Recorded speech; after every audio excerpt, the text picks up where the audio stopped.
we are moving on to the next feature, which is called manner of articulation feature. You remember in your phonemes, we discussed manner, the form, the way at which sounds are released, the manner, the way, where we talk about the plosive, we talk about the affricative, we talk about the fricative, and so on and so forth. 7 out of them, you still remember? Now, under the distinctive feature, we cannot talk about the plosive, we cannot talk about affricative. Everything we have discussed under phonemes are not directly applicable to distinctive features. We use another technical word or technical language to describe them here. Now, under the manner of articulation feature here, we have 3 features. We have the tense, we have delayed release, then of course we have the continuant. We have the continuant, we have delayed release, then we have tense or lax. Now, tense and lax, this has to do with the gravity at which a particular sound is produced. So most especially, the easiest way to understand this is when a particular sound has double column in English language, double column. So, but we call it diacritics in linguistics, like E as in ink. The E in ink, that E is normal E. When we add that colon to it, it becomes long E. U is a sound. When we add double colon to it, it becomes oo, long vowel.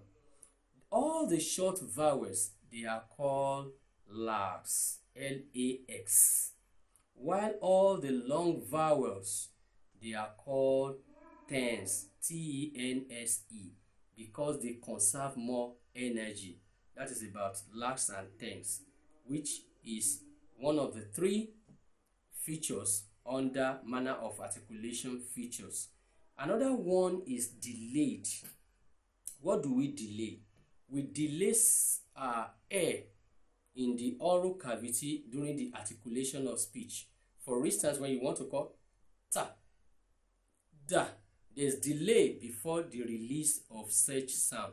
That's what we call plus delayed. Everything I've been discussing so far is either they are plus or minus. You have to take note of that. So when you are doing that in your examination, it's either that feature present or not present. If the feature present, you write plus tense, minus tense if it is not feature. So if anything that is not feature is minus, anything that is feature is called plus. So remember that, take note of that. So I have explained lax and tense, then I have explained delayed release. Then I'm going to continuance now, which is the 3rd one.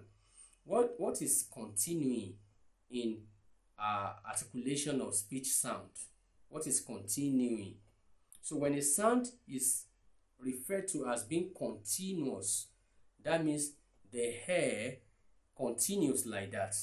And in that wise, we have vowel sounds. We have the glides, then we have the ra sound.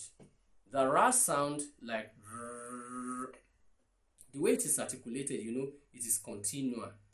It is continuant. So the tongue is just rolling like that. Then the glide sound, the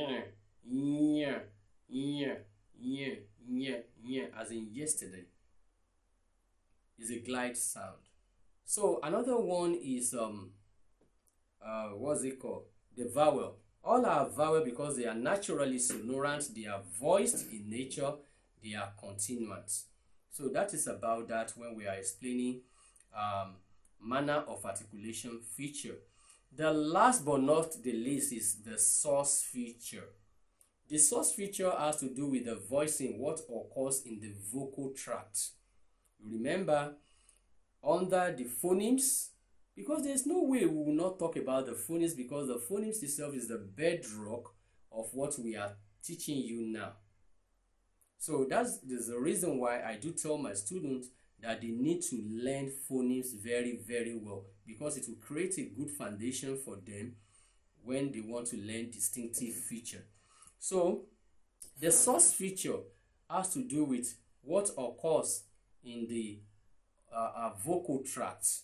You remember in the phonemes, when we are mentioning the 3 parameters to describe consonant sound, we talk about the state of the glottis. So the state of the glottis is what we are bringing in now. Instead of calling it the state of the glottis, we call it source feature. So which has to do with either a sound is voiceless or it is voiced. But you will not call it voiceless and voiced here under distinctive feature, but what do you call it? You call it plus voiced or minus voiced. The one that is minus voiced is voiceless, while the one that is plus voiced is naturally voiced. And you know all the voice sound, you have known all the voiceless sound. That marks the end of this chapter. So when next we meet, we are moving on to the formal description of that sound in distinctive features. How do I mean? How do we really put plus or minus? Or how do we write the formula when we have seen some sounds inside a subset? This one is more technical in nature, and there's no way you can avoid it in your examination. I do say this question every session, and it is compulsory. So in that wise, you have to pay attention, rapt attention to that section also, whereby you need to answer some questions, and we need to answer them. That will prepare you for your examination. Thank you, and God bless you. Meet you in the next class.